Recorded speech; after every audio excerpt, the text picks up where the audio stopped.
Muy buenas tardes a todos. Mi nombre es Daniela Cabrera Guillén, soy la directora de la Escuela de Género y Desarrollo. Quiero enviarles un cordial saludo a todos desde la ciudad de Cochabamba, Bolivia, y agradecerles por ya estar conectados con nosotros. No queremos iniciar sin antes recordarles a todas las personas nuevas que nos acompañan que en abril del 2020, con mucho esfuerzo, creamos un espacio virtual llamado Escuela de Género y Desarrollo con el único objetivo de informar y orientar a mujeres y hombres para que estos puedan fortalecer sus conocimientos en temáticas de género y desarrollo integral. Gracias a muchos profesionales con una destacable trayectoria y alto sentido de responsabilidad social, fue posible llegar con este espacio virtual a miles de hogares dentro y fuera de nuestro país. Vimos con mucha satisfacción que la voz de expertos en diferentes especialidades quienes de forma desinteresada y voluntaria cada martes nos acompañan y comparten con nosotros sus conocimientos para poder informar y orientar a gente que realmente lo necesita en un contexto complejo de pandemia que vivimos hasta la fecha. Juntos y muy contentos hemos llegado a nuestro taller número 110, con más de 430,000 participantes de diferentes departamentos de nuestro país, como también del extranjero. Gracias a todos por confiar en la Escuela de Género y Desarrollo. Hoy, como todos los días, reafirmamos nuestro compromiso de seguir trabajando porque estamos convencidos que con la educación Bolivia puede. Muy buenas tardes a todos y de esta manera damos inicio a nuestro taller número 111 de la Escuela de Género, donde vamos a hablar sobre un tema muy importante, como son las lesiones y enfermedades de la columna en niños y en adultos. Quiero agradecer el apoyo constante que nos brinda Samuel Doria Medina, que, bueno, minutos más adelante se conectará con nosotros. En este momento quiero dar la bienvenida a nuestro expositor del día de hoy. Por favor, déjenme presentarles. Él es el doctor Franklin Ulloa Bermúdez. Él es especialista en ortopedia y traumatología de la Universidad Mayor de San Simón. Cuenta con una especialidad en patología y cirugía de la columna vertebral en niños y adultos. Además, cuenta con una especialidad en ortopedia y traumatología del Hospital de Trauma y Emergencia de Federico Abete de Buenos Aires, Argentina. Además, cuenta también con una especialidad en lo que es patología espinal del adulto en el Hospital General de Agudos del doctor Tenorio Álvarez de Buenos Aires, Argentina. Asimismo, cuenta con una especialidad realizada en el Hospital Santa Casa de la Misericordia en Sao Paulo, Brasil, el año 2015. También cuenta con una especialidad en patología espinal pediátrica del Hospital de Pediatría Profesor Doctor Juan Garrahan de Buenos Aires, Argentina también. Y finalmente cuenta también, además de muchos otros cursos, con la especialidad en el Centro Latinoamericano de Investigación y Entrenamiento de Cirugía de Mínima Invasión en Columna Vertebral en Bogotá, Colombia. Quiero agradecer al doctor Franklin Ulloa Bermúdez, que esta noche ya está conectado con nosotros y va a poder compartir todos sus conocimientos y responder muchas preguntas de todos ustedes en cuanto se refiere al tema que estamos tratando el día de hoy, las lesiones y enfermedades de la columna en niños y adultos. Recordarles a todos que vamos a tener 45 minutos de exposición de nuestro invitado del día de hoy y 45 minutos para que todos ustedes, tanto en sala 1, en sala 2 como en Facebook, puedan realizar sus consultas. Así que iniciamos, por favor. Muy buenas tardes, doctor Ulloa. Bienvenido y le agradecemos nuevamente por haber aceptado nuestra invitación. Adelante, por favor. Muy buenas tardes. Hola, buenas tardes Gabriela, buenas tardes a todo el auditorio que nos acompaña el día de hoy. Muchas gracias por la invitación a la Escuela de Género y Desarrollo. Bueno, les voy a presentar el tema, les voy a empezar a compartir una presentación que hemos realizado para ustedes con mucho cariño.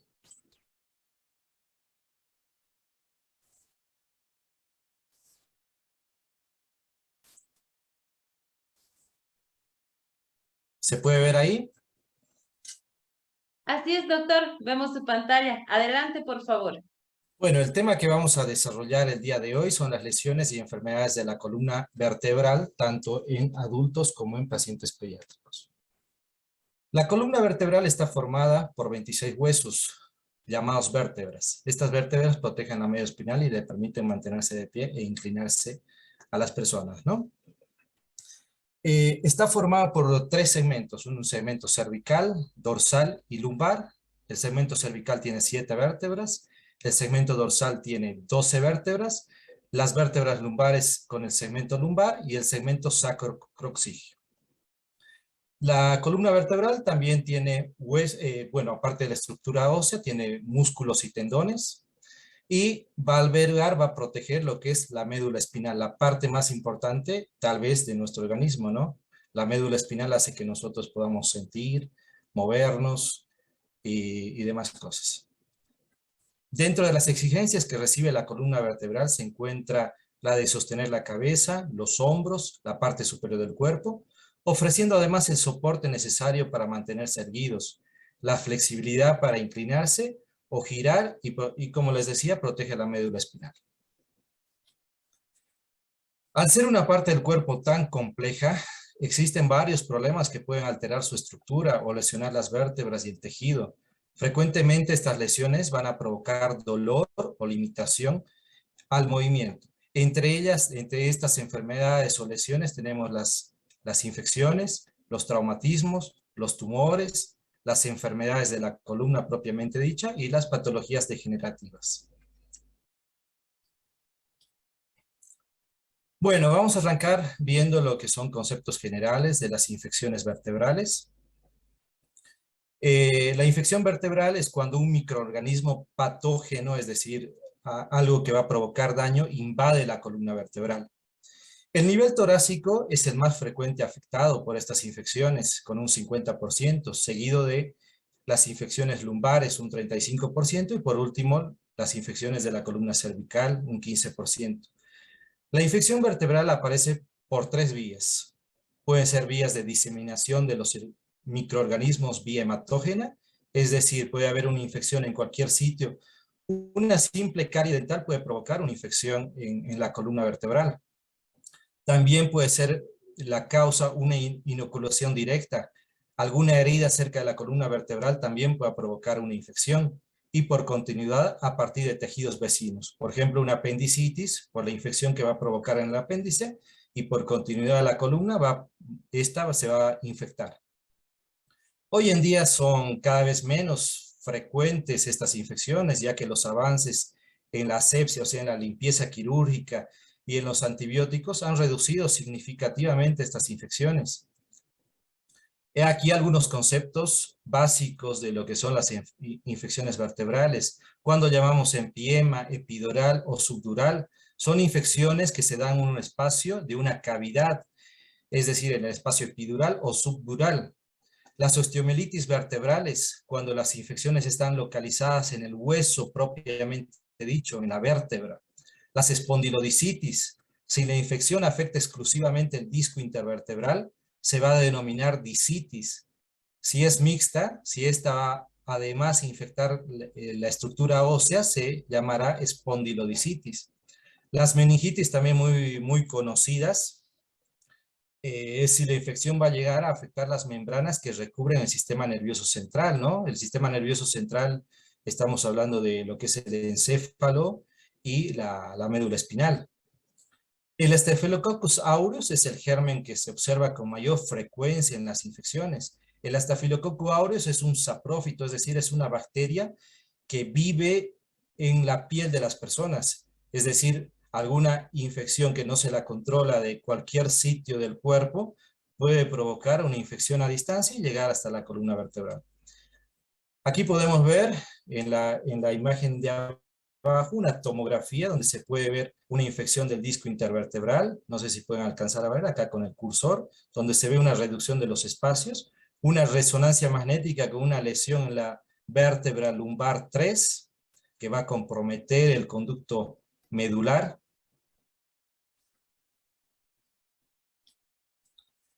Los síntomas más habituales de estas infecciones vertebrales son dolor localizado, un dolor inespecífico, un dolor moderado. Son dolores de larga data donde el paciente refiere dolor y bueno, no va consultando y el dolor cada vez es progresivo. Un signo cardinal es la fiebre. Son pacientes que presentan fiebre durante las noches, malestar general, cansancio generalizado, alteraciones neurológicas cuando la infección ya está demasiado avanzada. ¿Cuáles son los factores de riesgo que van a predisponer a estas infecciones? Infecciones en la columna. Los pacientes que tienen diabetes, alcoholismo, los alcohólicos, cirugías de columna previa, la edad avanzada, la obesidad, los pacientes desnutridos, los pacientes que tienen algún grado de inmunosupresión, los pacientes que realizan tratamientos con corticoides prolongados, los pacientes con VIH, los trasplantados, los pacientes adictos a drogas endovenosas, los pacientes que se inyectan drogas, los pacientes que realizan hemodiálisis, estos van a ser los más propensos a desarrollar infecciones de la columna vertebral. ¿Cómo vamos a diagnosticar? ¿Cómo se hace un diagnóstico médico de lo que son estas infecciones vertebrales? Existen pruebas de laboratorio donde debemos medir, ver la velocidad de sedimentación globular.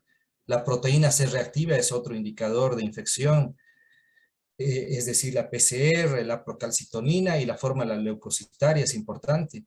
Algunas imágenes que nos ayudan también, estudios de gabinete que nos ayudan a ver las infecciones en la columna, como las radiografías simples. Una radiografía, podemos ver acá en el lado derecho de su pantalla, una radiografía donde se puede ver, es un perfil de columna lumbar, donde se puede ver el colapso del espacio intervertebral. Más en la parte izquierda, bueno, se puede ver una tomografía en un corte coronal y un corte sagital, donde se puede ver la destrucción del disco intervertebral y el compromiso ya de las vértebras. Y por último, bueno, acá una resonancia magnética, donde vemos la infección en el último disco lumbar, L5, con compromiso, con secreción purulenta ya en las vértebras continuas al disco L5.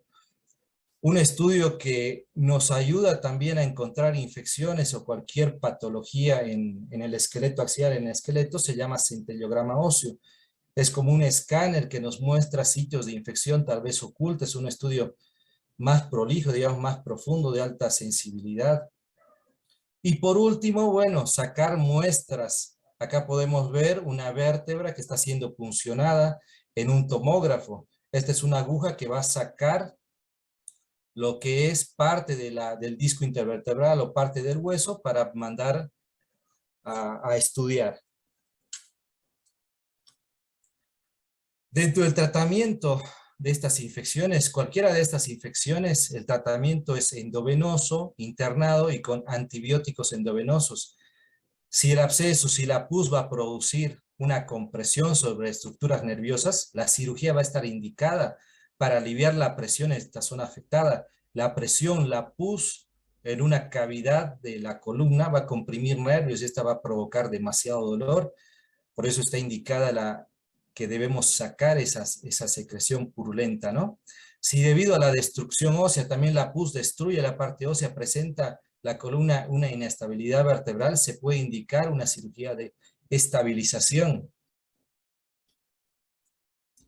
He aquí un caso clínico. Una paciente femenina de 68 años acude por dolor lumbar invalidante de larga data, de un par de meses de evolución. Ella, como antecedentes patológicos, como enfermedades previas, es hipertensa, tiene una diabetes tipo 2, es obesa, es sedentaria, no hace ejercicios, además es tabaquista y tiene una cirugía previa de artrodesis lumbar, como pueden ver acá. Básicamente es una paciente de 68 años que tiene todos los factores predisponentes para una infección vertebral. En esta radiografía, en el frente perfil, podemos ver una artrodesis con un colapso del nivel supraadyacente de la artrodesis. En la resonancia magnética ya se ve una dismorfia, no hay una morfología normal de la columna vertebral a este nivel. Y ya entrando a cirugía podemos observar lo que es la secreción purulenta, ¿no?, que sale de la columna vertebral. Ya entrando a las lesiones de las fracturas de columna, bueno, vamos a hablar de lo que ahora son las fracturas de columna, de la columna. Suelen producirse por un traumatismo de cierta intensidad. aunque si el hueso está muy debilitado, como en los pacientes de la tercera edad que tengan osteoporosis, puede fracturarse con un traumatismo leve o al realizar un esfuerzo mínimo de carga. Es muy común que el paciente adulto mayor nos diga que se estaba levantando de la taza del inodoro, que estaba levantando un balde de 5 litros e inmediatamente siente un dolor muy agudo en la espalda. Bueno, es muy sugestivo de que se haya fracturado la columna vertebral. Ya en pacientes más jóvenes, bueno, como les decía, los traumatismos de intensidad tienen que ser traumatismos, accidentes de tránsito que vayan a fracturar la columna. Por sí solo, con un accidente leve, un traumatismo leve, la columna no se puede fracturar, ¿no? Excepto en el paciente osteoporótico.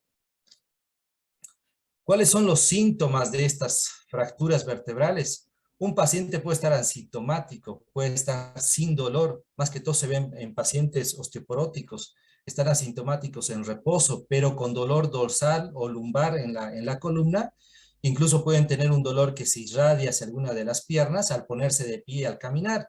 La columna es como un acordeón que cuando está en reposo, está acostada, no carga peso.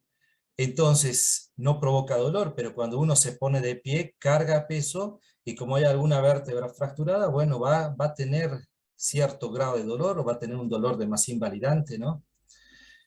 Los síntomas más habituales de estos pacientes que tienen fracturas son el dolor local, un dolor localizado en el sitio de la fractura.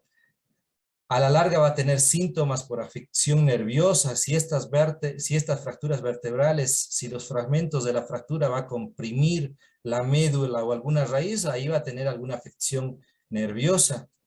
Y ya si esta fractura comprime demasiado la médula, hasta el paciente, bueno, puede quedar en una silla de ruedas, ¿no? Sin llegar a caminar. ¿Cómo vamos a diagnosticar estas fracturas vertebrales? Con lo que andábamos viendo en las anteriores diapositivas, la radiografía simple siempre va a ayudar al diagnóstico, donde se va a poder ver el colapso acá en una vértebra de transición dorsolumbar, si pueden observar en el lado derecho de las pantallas. Otro estudio más profundo, tal vez un poco más confiable, donde se puede clasificar también las fracturas, es una tomografía, acá un corte sagital de la tomografía, donde se puede ver un colapso vertebral con fragmentos en el conducto lumbar. Bueno, este paciente ya tiene compromiso de lo que es la médula, compresión de la médula, ¿no? Un estudio también un poco fino, tal vez un poco caro en nuestro medio, una resonancia magnética, donde también nos va a ayudar a entender por qué el dolor, por qué el déficit neurológico. Como pueden observar acá, el muro posterior de la vértebra ha llegado a comprimir lo que es la médula espinal. Entonces los pacientes que se comprimen acá la médula, las raíces, van a tener un problema neurológico, ¿no? Desde dolores hasta algo más serio cuando el paciente puede estar postrado en una silla de ruedas por lesión justamente de la médula espinal. Por último, este es un estudio de una densitometría ósea. Si la fractura es osteoporótica, se va a completar el estudio con este estudio y un análisis de sangre para valorar el estado del hueso. Debemos ver en qué grado de osteopenia u osteoporosis está el paciente, ¿no?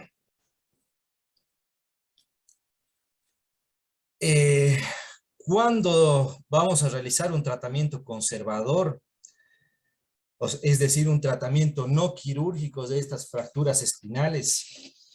Si la columna se mantiene estable, si el dolor es controlable, si se maneja con medicación vía oral, es decir, con antiinflamatorios vía oral. Podemos realizar tratamientos con fajas. Acá podemos ver en el lado derecho de su pantalla también una faja dorsolumbar ballenada. Estas ballenas acá son de aluminio, es de aluminio y va a evitar el colapso de las fracturas, va a mantener al paciente en una posición erguida y por lo tanto va a evitar el colapso de las vértebras. En la otra fotografía vemos un corset, ese es un corset termoplástico, también evita la flexión de la columna y por ende el mayor daño vertebral. Este otro es un corset cruciforme, ya indicado para pacientes tal vez con grados de obesidad, que los corsets de LCO no los toleran fácilmente. Por último, acá estamos confeccionando un corset de yeso o un corset termoplástico en hiperextensión de la columna, para evitar que esta columna haga flexión. Al hacer flexión la columna es donde la vértebra va a sanar, va a consolidar con cierto grado de deformidad, es lo que debemos evitar en cuanto al realizar el tratamiento este. Cuando realizamos un tratamiento quirúrgico en estos pacientes que tienen fracturas en la columna, si no se consigue controlar el dolor, se puede indicar una vertebroplastía o cifoplastía. En nuestro medio, lo que más existe y lastimosamente está la vertebroplastía. La cifoplastía también existe, pero es un poquito cara, no es fácil el acceso. Básicamente son técnicas de mínimamente invasión, donde el paciente ingresa, se hace la cirugía y a las 2 horas se puede ir a su domicilio, a su casa. Entonces son técnicas donde se aplican punzones en la columna, estando el paciente acostado con anestesia, con sedación, no se necesita ni siquiera anestesia general, donde se introduce las agujas en las vértebras. En el caso de la vertebroplastia se inyecta directamente el cemento quirúrgico. El riesgo de esto es que este cemento se expanda, llegue a algunos nervios y haga alguna lesión térmica en los nervios. La cifoplastia es un procedimiento más confiable porque se insufla un balón en la cavidad vertebral y esto va a ganar la altura de la vértebra y ahí se va a depositar lo que es el cemento quirúrgico. En la vertebroplastía y en la cifoplastía el cemento que se utiliza es un cemento que va a fraguar, se va a poner rígido, se va a poner duro, va a llegar casi a 90 grados de temperatura estando dentro de la vértebra. Esto va a provocar, tiene 2 efectos de tratamiento en el paciente. Uno, va a provocar lesión térmica, es decir, los 90 grados va a destruir esos nervios, esos filetes nerviosos dentro de la vértebra que provocan dolor. Al quemarlos, el paciente va a mejorar en cuanto a dolor. Y el otro objetivo de la cifoplastía del balón, del cemento acá, es darle la estabilidad mecánica. Es como si tuvieras una vértebra que le echamos cemento, bueno, eso se va a pegar y el paciente va a sentir mejoría, ¿no? Ya si con esto no se puede resolver o no tiene porque toda fractura tiene una indicación, ¿no? Las fracturas que no son tan severas, les vamos a ofrecer las vertebroplastías, las cifoplastías. Vértebras que ya están fracturadas, que tienen mayor compromiso, se les va a realizar directamente una osteosíntesis con tornillos y barras. Ya es una cirugía abierta que necesita anestesia general. Se pueden hacer de manera percutánea, como pueden ver acá en el lado izquierdo de su pantalla, donde se van a poner tornillos y barras para estabilizar la fractura vertebral, ¿no? Esto también, la indicación depende de cada fractura, de cada paciente. No todas las fracturas se les puede ofrecer este tipo de tratamientos mínimamente invasivos. Aquí les voy a mostrar otro caso clínico de una fractura vertebral en la cervical 1. Es una paciente femenina de 58 años de edad. Ella sufre una caída de 8 escalones de sus gradas, cae con hiperextensión, es decir, con la cabeza bien para atrás en hiperextensión de la columna cervical. Ella, dentro de los antecedentes patológicos, es fumadora y tiene una osteoporosis. Acá en la tomografía en el corte sagital podemos ver una fractura de la apósito odontoides, una fractura sumamente grave, sumamente peligrosa, porque aquí a nivel alto está la médula espinal. Si esta fractura comprime la médula, bueno, el paciente, la realidad es que va a tener serios problemas, incluso va a llegar a comprometer su vida, ¿no? Acá estamos planificando la cirugía en lugar de acceso en la columna cervical, y la osteosíntesis con el tornillito acá en la apósito odontoides por vía anterior. Otro caso de una fractura vertebral, este es un paciente de 48 años, sufre una caída ya de mayor altura, 5 metros de altura. Él no tiene antecedentes, no tiene enfermedad, es un paciente sano. Inmediatamente de la caída, él refería que no podía caminar, no movía las piernas. Como pueden ver acá en el corte coronal de la tomografía, en el lado derecho de sus pantallas, se puede ver una fractura totalmente estallada. Estos fragmentos comprimen la médula espinal y bueno, el paciente tenía una lesión medular incompleta, por lo que se decide ingresar a quirófano 2 horas después de la caída y bueno, se le hace una reconstrucción de lo que es la fractura del muro anterior con una celda mesh, se llama esta celda acá, y una artrodesis posterior instrumentada con tornillos y barras para darle una estabilización final a esta fractura. Este paciente luego en el postoperatorio, bueno, empezó a caminar, no tuvo la misma fuerza muscular antes de operarse, pero bueno, el paciente por lo menos no quedó en una silla de ruedas. Otra enfermedad frecuente en nuestro medio son los tumores vertebrales. El tumor vertebral más frecuente en adultos es lo que se conoce como la metástasis, ¿no? Estas metástasis son lesiones, pueden ser benignas o malignas, por lo general son malignas de problemas de algún tipo de cáncer que se inicia en la próstata, en la mama, el pulmón y el riñón, que es muy frecuente en nuestro medio. Entonces, cuando el paciente no hace un diagnóstico oportuno, preciso, va a tener ya metástasis vertebral, es decir, va a haber un cáncer a distancia. Es lo más común que se está viendo en nuestro medio, porque el paciente, bueno, espera a lo último frente a algún tipo de dolor, recién acuden a lo último a un médico especialista y bueno, llegamos a una etapa no muy buena para su diagnóstico ni tratamiento cuando vienen en últimas fases, ¿no? Aunque el tumor vertebral está localizado sobre el hueso, si crece mucho puede afectar a la estabilidad de la vértebra. También la puede fracturar, puede comprimir el sistema nervioso, provocando dolor, déficits neurológicos. Por estas razones, los tumores benignos o malignos pueden provocar un riesgo en la vida del paciente.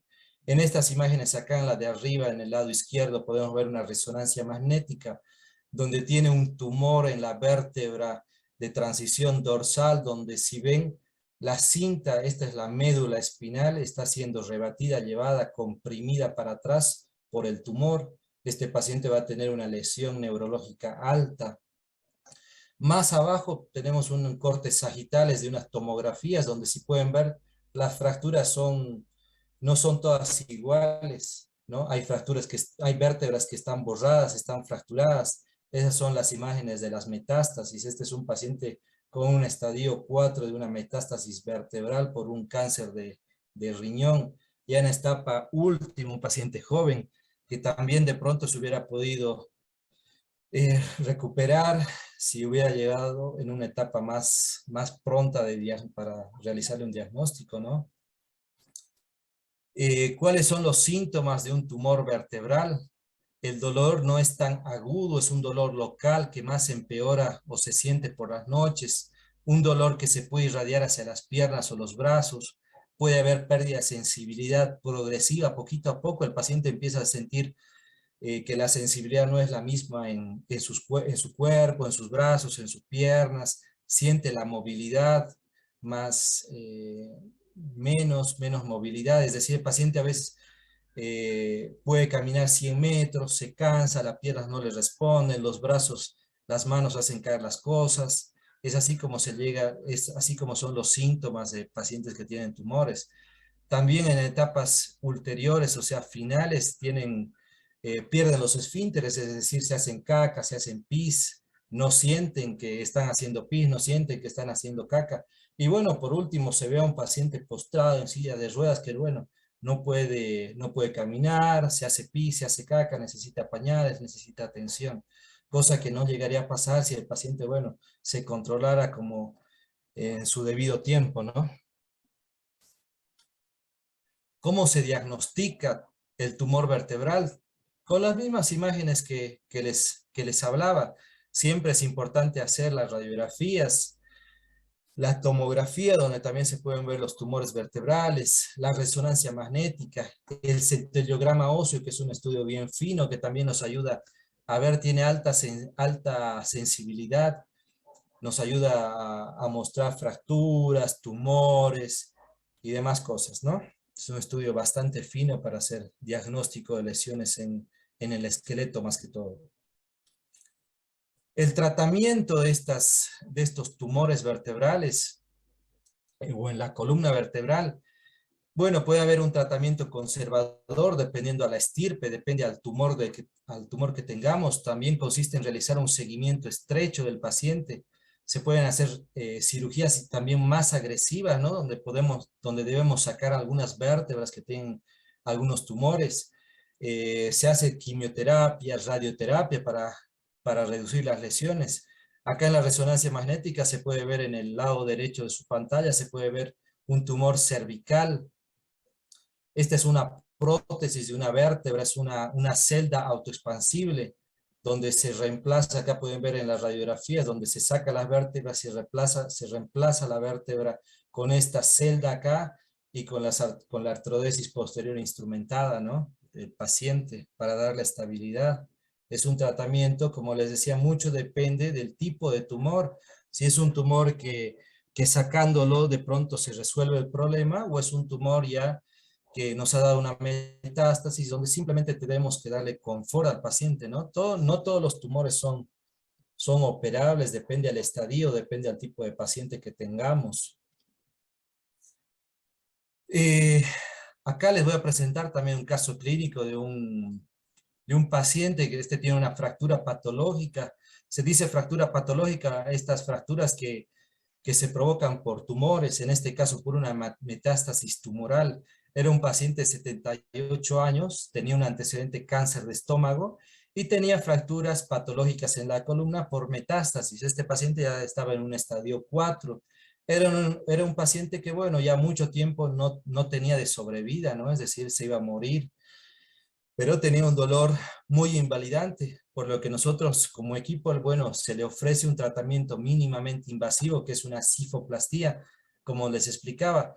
Esta es una resonancia magnética en el lado derecho, donde se puede ver la fractura del cuerpo de la vértebra lumbar. En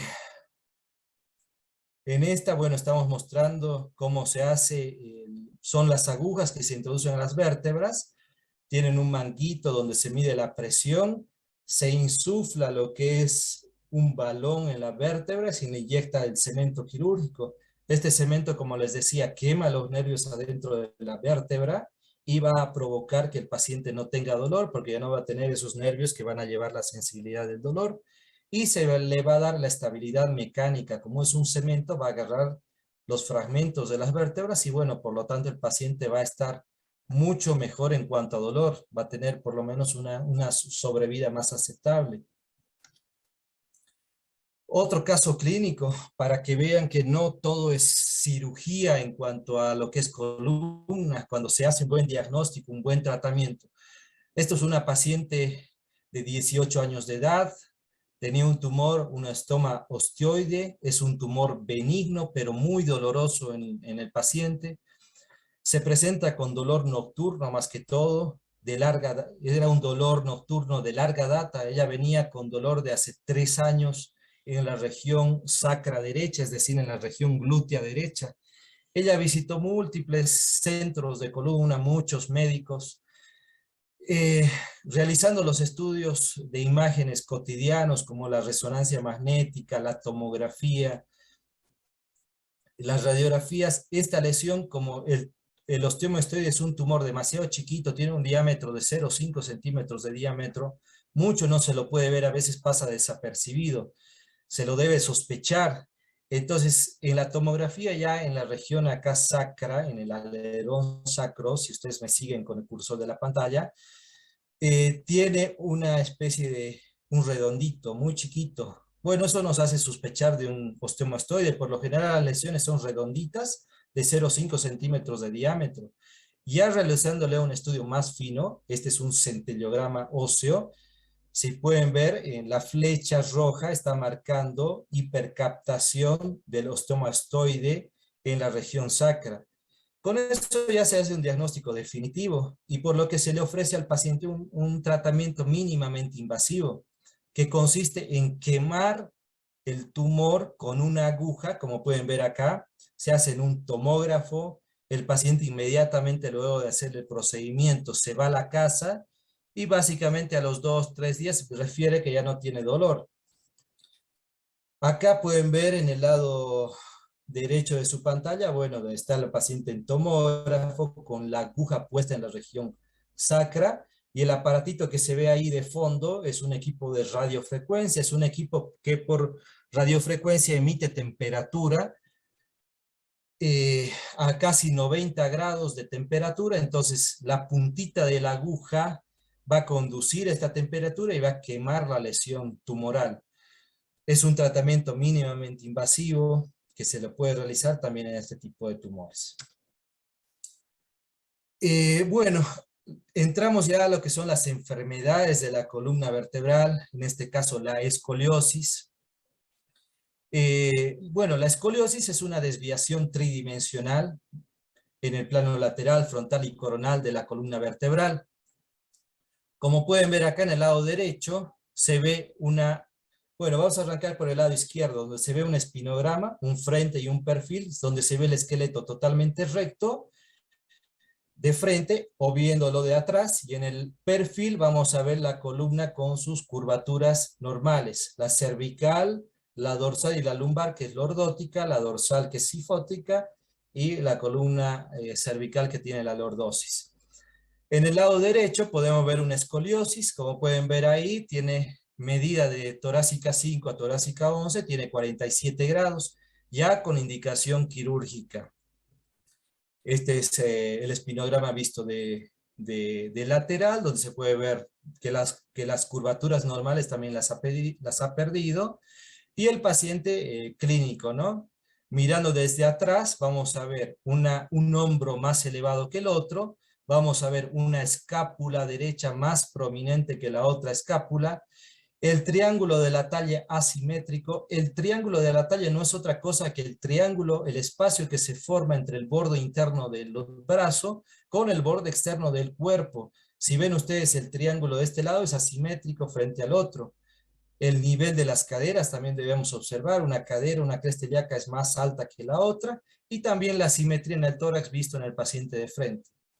Acá en la parte superior vemos una maniobra muy fácil de reproducir. Simplemente se le pide al paciente que se agache y se puede ver la jiba en la columna. La escoliosis es una enfermedad de la columna que causa mucha morbimortalidad en todo el mundo. Es por eso que la Organización Mundial de la Salud le ha dedicado todo un mes de concientización de las escoliosis, de estas enfermedades, para poder identificarlas, diagnosticarlas y hacerle un tratamiento oportuno. El mes de junio es el mes de concientización en todo el mundo de las escoliosis. Es por eso, bueno, que se ha realizado en Cochabamba el mes de junio pasado,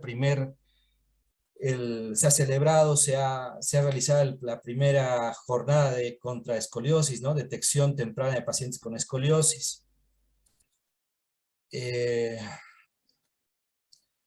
Bueno, ¿cuáles son los síntomas de una escoliosis? Lastimosamente, los síntomas en una escoliosis, inicialmente el paciente no tiene síntomas, es un paciente normal, sano, no refiere síntomas. Los signos y síntomas van a empezar a aparecer cuando las escoliosis ya están demasiado avanzadas. En este caso se puede ver un paciente de 13 años de edad ya con una asimetría del tronco, una maniobra de hadas, una jiba dorsal bastante pronunciada.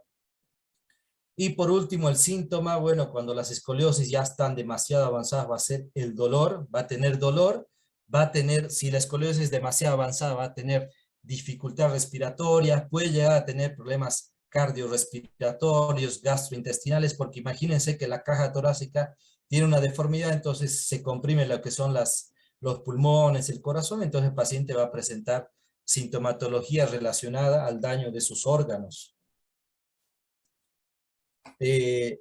¿Cómo se diagnostica las escoliosis? Normalmente la escoliosis comienza a sospecharse en una revisión rutinaria de un médico pediatra.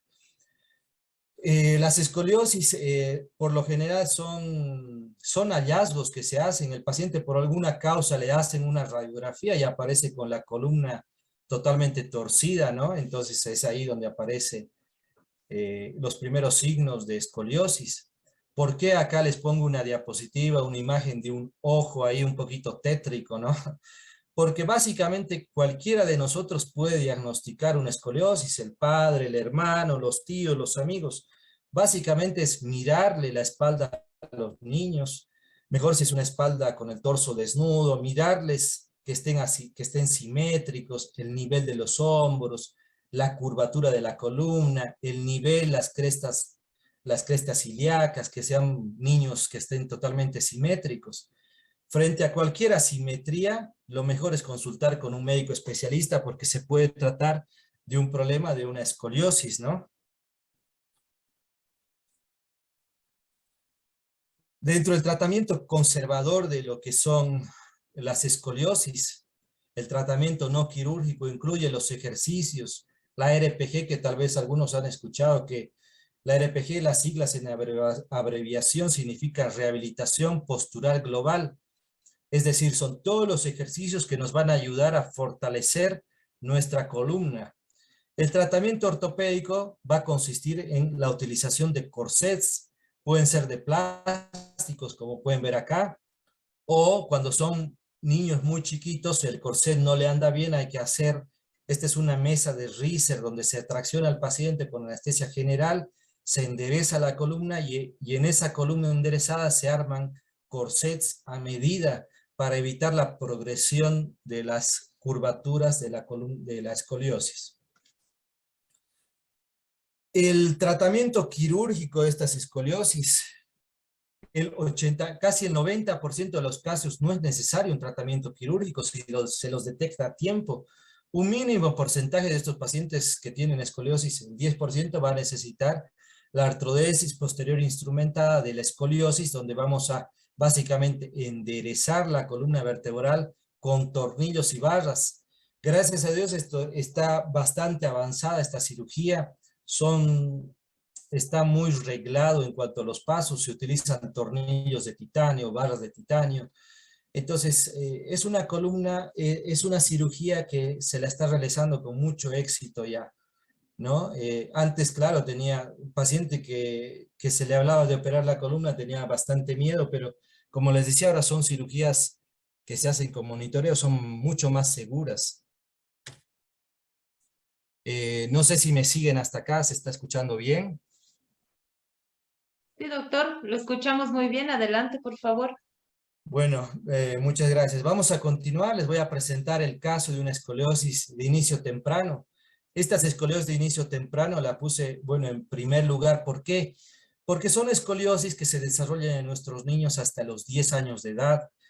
Imagínense que un paciente que tiene, ejemplo, 3, 4 años, que ya va a tener una deformidad en la caja torácica, sus pulmones, su corazón, la parte gastrointestinal, no va a desarrollar. Por lo tanto, si no se la detecta a tiempo, bueno, el paciente en un corto periodo, lastimosamente, va a tener una alta tasa de mortalidad, ¿no? Es decir, el paciente se va a morir de algún problema cardiológico o pulmonar.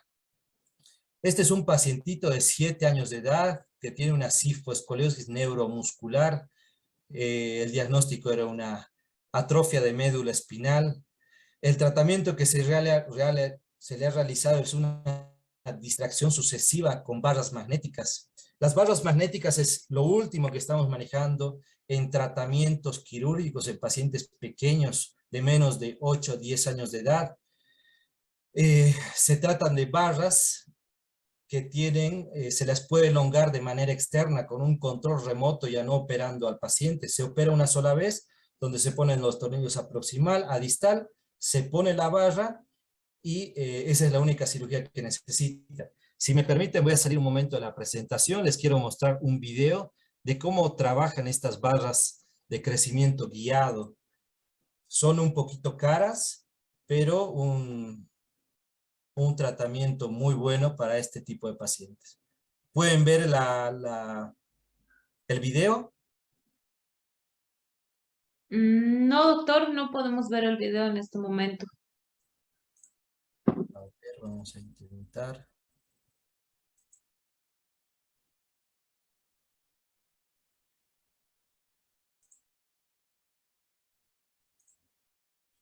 ¿Ahora se puede ver? Ahora sí podemos ver. Bueno, si pueden ver, esta distracción está hecha en un consultorio.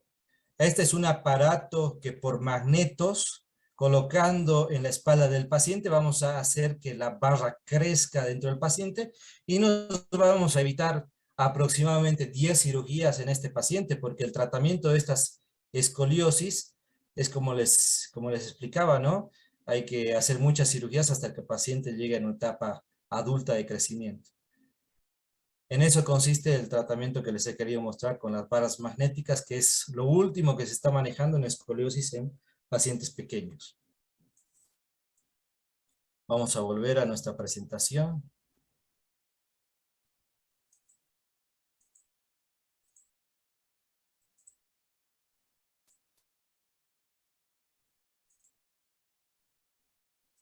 Se puede ver, ¿no?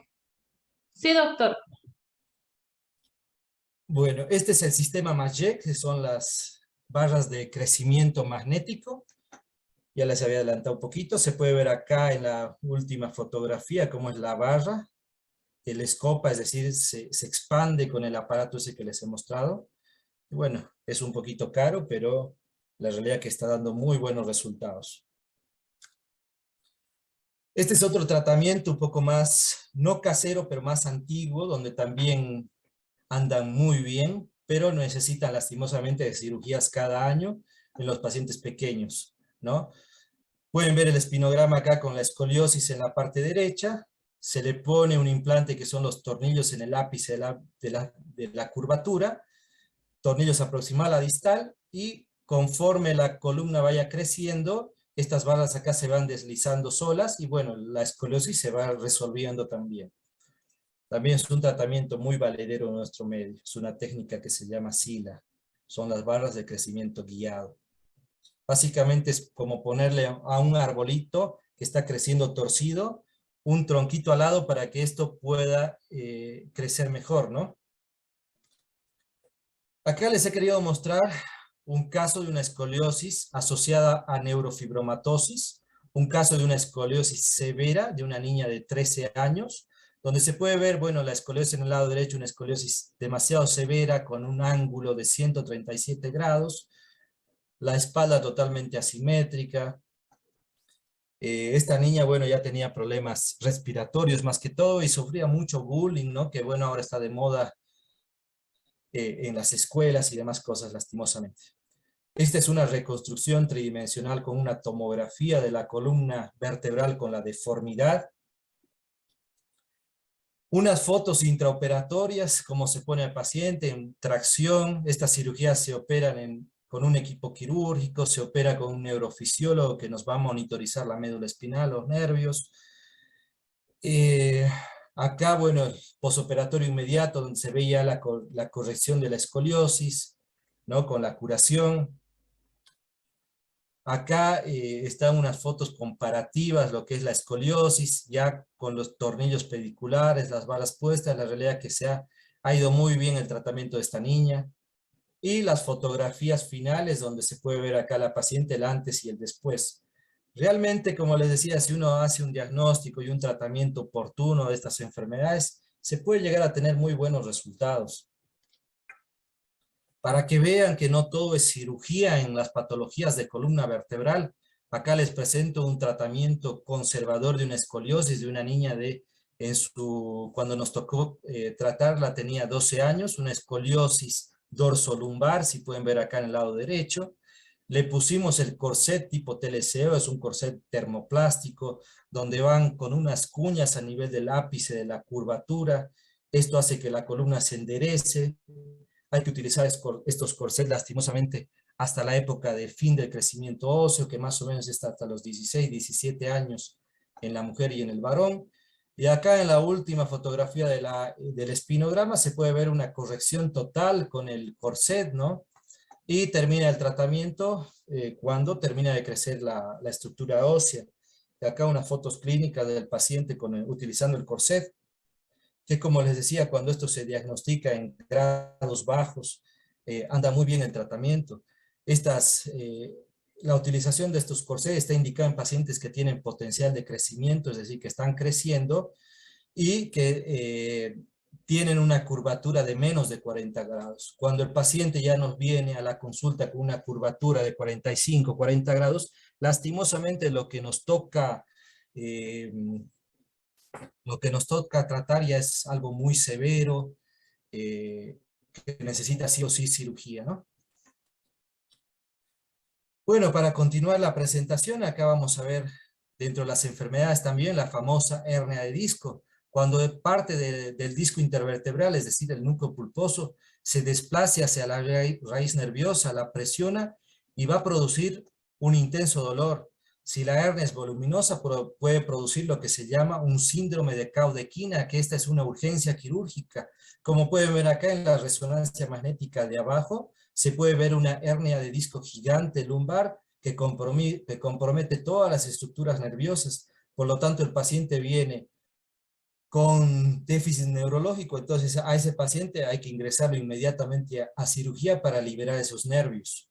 Si el paciente se deja estar, no acude, lastimosamente esas lesiones nerviosas son definitivas. A veces el paciente queda, como les decía, caminando con muletas en este caso, o en su defecto ya no tienen, pierden los reflejos, ya sea miccional o defecatorio. El paciente se hace pis, se hace caca por problemas estos de la columna. En la mayoría de los casos, este dolor remite con un tratamiento conservador, sin cirugía, como les decía, cuando se lo diagnostica.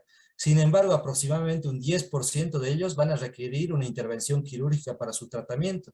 Acá tenemos una resonancia magnética de la columna cervical, donde ven la médula comprimida en múltiples niveles, una médula que está sufriendo, que tiene signos de mielopatía.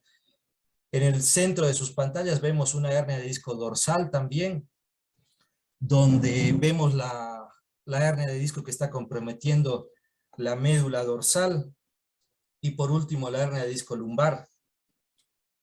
¿Cuáles son los síntomas de la hernia de disco? El dolor regularmente es agudo, repentino, violento, en intensidad. El paciente siente el momento exacto donde le duele. Cuando sale la hernia de disco y comprime el nervio, el paciente nos va a referir. La ciática es el signo más característico. La ciática es el dolor que se irradia desde la zona lumbar o de los glúteos hasta alguna zona de la pierna.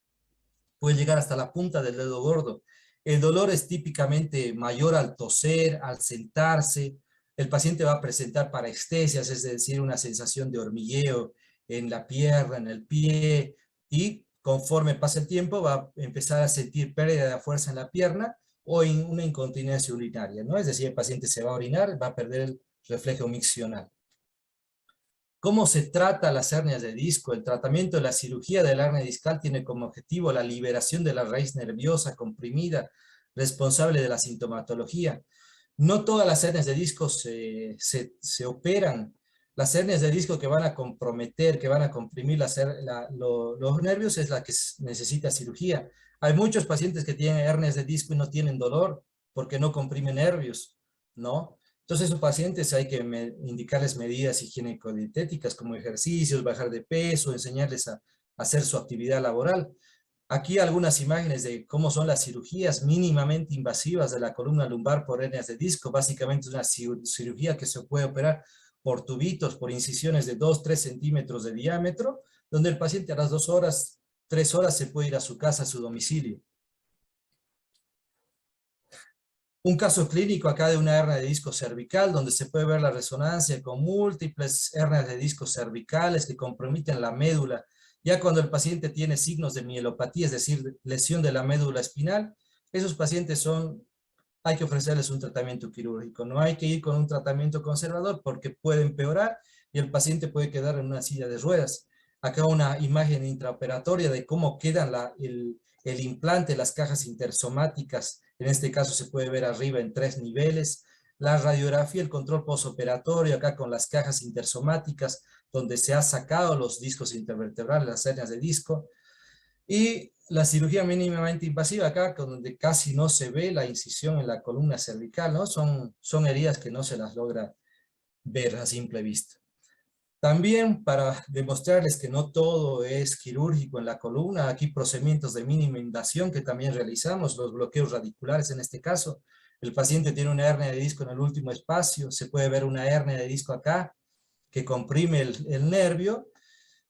Esta es una tomografía donde se puede observar la aguja entrando al foramen y se le hace un bloqueo. Estos son los famosos bloqueos radiculares bajo control de imágenes que se realiza en el paciente en un tomógrafo. Es una técnica que inmediatamente realizada a los 20-30 minutos el paciente se va a su casa y se va sin dolor. Otra técnica nueva que se está realizando es la risólisis por radiofrecuencia en pacientes tal vez de la tercera edad que tienen artrosis en la columna lumbar.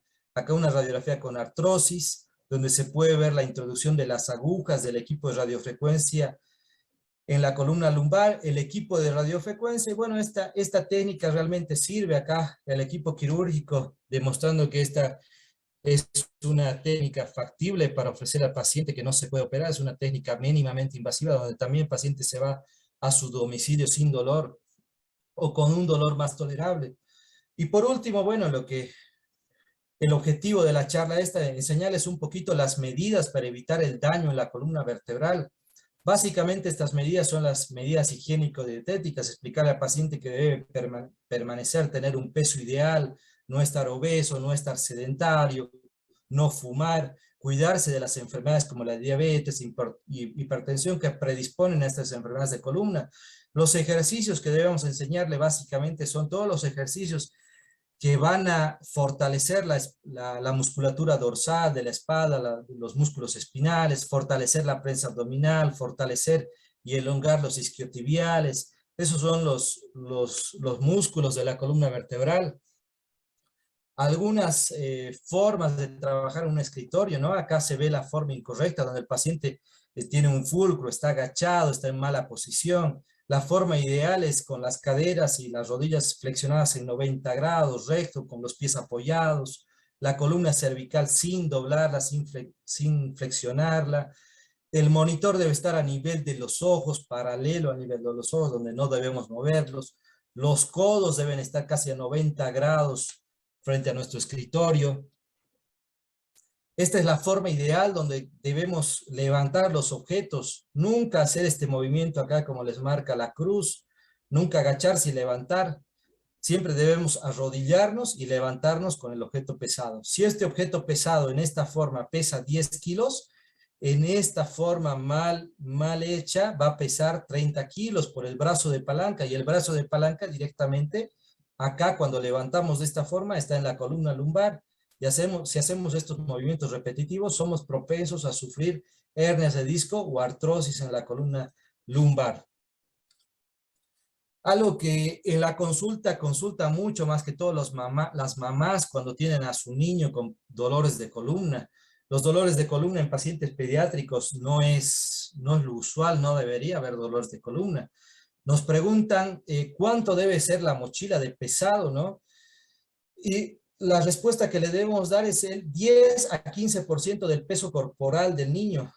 Acá un ejemplo, si el niño pesa 40 kilos, la mochila debe pesar, en este caso, el 10%, que es 4 kilos, ¿no? Si el paciente va a pesar 50 kilos, no más de 5 kilos de peso la mochila. Ese es el peso máximo de la mochila en los pacientes que tienen potencial de crecimiento, ¿no? Y bueno, ¿por qué no también los adultos? Las dimensiones de la mochila.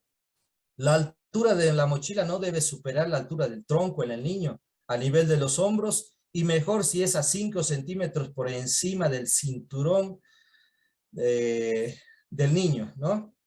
Entonces, también evitar las mochilas de profundidad excesiva, o sea, mochilas demasiado grandes.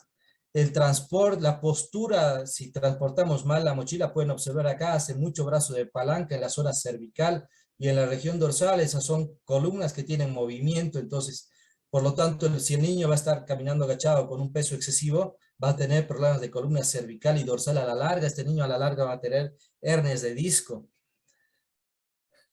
Acá abajo se puede ver, la mochila debemos siempre utilizar con las dos cintas, los dos cordones que tenemos en los hombros, nunca de un solo lado, porque el peso, por ende, va a ir hacia un lado de la columna, también va a lesionar, va a predisponer a la escoliosis en los pacientes que son pequeñitos. Acá otra forma incorrecta y la forma correcta, ¿no? La mochila debe ser a la altura del tronco, ¿no? Acá, claro, está de moda el paciente puber más que todo utiliza la mochila de una forma no correcta, ¿no? Debemos corregir eso. Y bueno, para redundar acá un poco, ¿no? Lo que ya les mostraba, siempre 90 grados, el nivel de los codos no demasiado doblados, también en 90 grados, siempre con los pies pegados al suelo sobre un reposapiés, la cabeza, el monitor a 45 grados, donde podemos observar bien lo que es el monitor. Y bueno, con eso terminamos esta charla de lesiones y patología de la columna vertebral. Cualquier duda, cualquier consulta, nosotros estamos en el Hospital del Niño Manuel Asensio Villarruel, y acá les dejo mi número de teléfono si tienen alguna consulta, duda, alguna inquietud. Es el 62 63 27 25. Y bueno, con esto termino mi presentación. Muchas gracias y voy a dejar de compartir. Si tienen algunas preguntas, con gusto serán resueltas o respondidas. Queremos agradecer la excelente exposición de nuestro invitado del día de hoy, el doctor Franklin Ulloa, que estoy segura que ha despejado muchas dudas acerca de las lesiones en la columna vertebral. Queremos agradecerle, doctor, por esta excelente explicación y por favor vamos a iniciar con la ronda de preguntas para usted. Recordarles a todos ustedes que nos acompañan en sala de Zoom número 1, que por favor a partir de este momento puedan levantar la mano a través de nuestra plataforma Zoom. En la sala número 2, a todos los que nos acompañan, les agradecemos por su participación y les pedimos nuevamente, por favor, que nos envíen sus consultas a través del chat que ya está habilitado. Y a todos los que nos acompañan en nuestra página de Facebook, les pedimos, por favor, que nos envíen sus preguntas a través de los comentarios en nuestra plataforma virtual.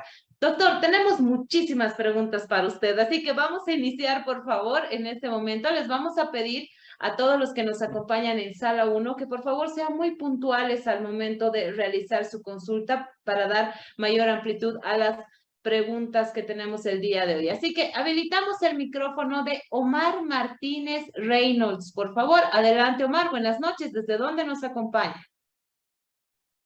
Hola, buenas. Les hablo desde aquí de Potosí.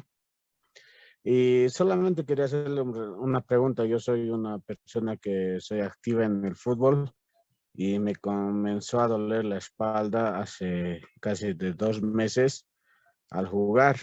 No sé si tiene que ver algo de alguna mala, ¿cómo se dice? Mala función. Quería saber si a esto se basa lo que estamos hablando del tema de lo que estamos tratando hoy, ¿no? Claro, de las hernias de disco, básicamente. Bueno, ¿podemos responderle? Sí, adelante, por favor, doctor. Vamos a hacer una serie de preguntas y respuestas. Como le pedía, por favor, que seamos muy puntuales. Tenemos muchas preguntas para usted. Bueno, esta es una consulta muy frecuente. Lastimosamente, la columna vertebral en todos va a sufrir un cierto grado de desgaste aproximadamente a los 35, 40 años. Entonces, el paciente a esa edad que empieza a hacer ejercicio, el fútbol, básicamente lo realiza los fines de semana. Entonces, por lo general es un paciente que trabaja toda la semana, el fin de semana se pone a jugar, demanda mucho la columna y por lo general es un paciente tal vez con un poquito de exceso de peso, que no hace ejercicios. Para que tú no tengas dolor cuando estás realizando actividad física deportiva, durante la semana deberías entrenarte. Cuidar el tema del peso, hacer ejercicios y vas a ver que esa columna a la larga te va a responder mucho mejor. Si el dolor es persistente, bueno, hay que acudir con un médico especialista de columna, ¿no? Muchas gracias, doctor, y un saludo también a todos los que nos acompañan desde la Villa Imperial, desde Potosí. Continuamos, por favor, doctor. Habilitamos el micrófono de Nancy Olivia Ramírez. Adelante, por favor, Nancy. Buenas noches. ¿Desde dónde se conecta? Buenas noches. Yo igualmente que me comunico desde la Villa Imperial de Potosí. Lo que yo quería consultarle al doctor puntualmente, que tengo una escoliosis hace ya 37 años. Me operaron, pero en realidad como era pequeña no sabía cuál era el tratamiento que me hicieron, ¿no? Hasta ahora sigo arrastrando con la escoliosis y lo que quisiera saber es si voy a tener consecuencias en esta edad ahora que ya se me viene la menopausia, se podría decir, y si tuviera que tener algún tratamiento. Bueno, si ya estás operada hace ya bastante tiempo, lo ideal es que, bueno, hay que empezarse a cuidar las medidas higiénico-dietéticas, como te decía, bajar de peso, hacer actividades física deportiva, cuidar la columna, no levantar cosas pesadas. Es muy importante que podamos ver tus estudios, ¿no? No sé si tal vez mediante WhatsApp o algo, si nos haces llegar tus estudios, la podemos ver y te podemos orientar mejor. Si tú estás sintiendo demasiado dolor, mucha molestia, lo ideal es acudir con un médico especialista llevando un estudio que es un espinograma. Y sí, hay que cuidarse un poquito la columna porque en la etapa adulta la columna sufre de artrosis, desgaste, la osteopenia, osteoporosis y puede empeorar un poco en cuanto a dolor o grado de deformidad. Muchas gracias, doctor, por esta recomendación y decirles a todos los que están conectados con nosotros que en nuestras páginas de Facebook, del Instagram, vamos a publicar también los contactos de nuestro invitado del día de hoy para que ustedes también ya puedan contactarse con él para tener una consulta privada, ya sea virtual o presencial, doctor. Continuamos, por favor, vamos a habilitar ahora el micrófono de Melissa Fernández. Adelante, por favor, Melissa. Buenas noches. ¿Desde dónde se conecta? Buenas Vamos, noches. Una ahí está. consultita. Adelante, buenas noches. ¿Desde dónde se conecta, Melissa? Desde Potosí, la consulta es la siguiente. Hace 2 semanas he sufrido un accidente. Bueno, me caí de trasero y la espalda me he golpeado. Pero la parte de la coxis o la última vértebra me sigue doliendo. ¿Cuál sería el tratamiento más correcto que debería realizar? Bueno, las lesiones del sacrocoxis en pacientes que caen sentados, sí, puede llegar a fracturarse, puede llegar a tener una fisura. Es lo más común cuando el dolor persiste en cuanto a tiempo. Son dolores que pueden estar presentes aproximadamente 3 meses. Es el tiempo de consolidación. Si tu dolor es un dolor molesto que está molestando y no mejora, lo ideal es consultar con un médico y hacerse unas radiografías de sacrocoxis para ver qué tipo de lesión tienes. Por lo general, estas lesiones, la mayoría no son quirúrgicas. Tuviera que ser algo muy severo, muy grave, como para ofrecerte un tratamiento quirúrgico. Pero sí, lo ideal es mínimo hacerse unas radiografías de la zona para ver si hay o no una fractura. Muchas gracias, doctor, por esta recomendación y tenemos mucha audiencia en la Villa Imperial el día de hoy. Muchísimas gracias a todos por confiar en este su espacio. Continuamos, por favor, habilitamos el micrófono de Magdalena. Adelante, por favor, Magdalena. Buenas noches. ¿Cuál es su nombre completo y desde dónde se conecta?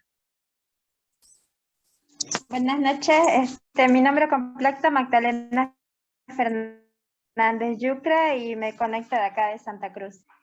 Quería hacer una consulta. Lo que pasa es que hace poco me detectaron osteoporosis en la columna vertebral y osteopenia en las caderas. Y soy paciente de hemodiálisis hace 6 años. Quería saber cuáles son las complicaciones. ¿Se escucha? Sí, sí, se escucha claro. Hola. Sí, se escucha claro. Bueno, te veo que eres una paciente joven. La diálisis sí va a predisponer a la pérdida de calcio. Por lo tanto, el médico más ideal que te debe controlar la osteopenia, osteoporosis es un endocrinólogo, ya que depende al grado, se realiza estudios de sangre y también se realiza la densitometría ósea. Según a eso, un médico endocrinólogo te va a poder guiar mejor en cuanto al tratamiento, ya sea con calcio, vitamina D, o de pronto alguna hormona que te falte. Pero el médico más ideal que te debe seguir, sí, es el endocrinólogo. Claro, si no te tratas a la larga, tus vértebras van a ser frágiles y de pronto alguna caída, algún golpe, traumatismo va a predisponer a las fracturas o a la artrosis más adelante. Muchas gracias, doctor, por esta recomendación y un saludo también a Magdalena que se conecta con nosotros desde Santa Cruz y esperamos que te mejores pronto, querida Magdalena. Un abrazo para ti. Continuamos, por favor, habilitamos el micrófono de Robert Paul Beltrán. Adelante, Robert, buenas noches. ¿Desde dónde se conecta? Nuevamente, por favor, habilitamos el micrófono de Robert Beltrán. Buenas noches. Sí. Ahora sí, adelante. Buenas noches. ¿Desde dónde nos acompaña, Robert?